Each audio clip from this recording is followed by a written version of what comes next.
sakti Nabi leuy gendang pandabrang ngan si kafe batu jumlah Ramadan 2 tahun hijrah Nabi perang Badar masanya nuyukan Yahudi kafir kaji menghimpun dijungji kebohongan Nabi Nabi maju dalam perang tentang kursi kafir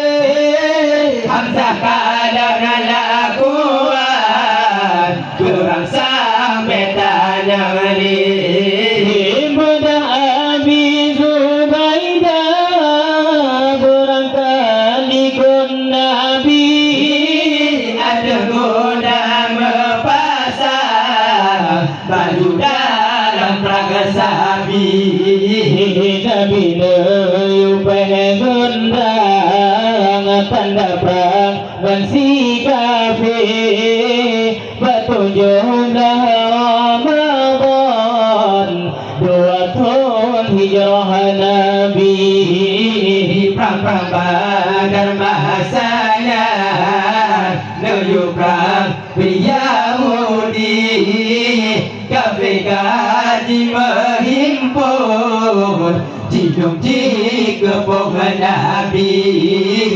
Ali bin Abi Thalib angkat jerka pahlawan Tegahana bandengan sulfakan kepenari Tiga gilfin tabakake dalam tanah gadi lebasikan kafe yang ada aduk pingsan kan sayyidina Nabi leuy gendang tanda perang ngan si kafir 17 Ramadan 2 tahun hijrah Nabi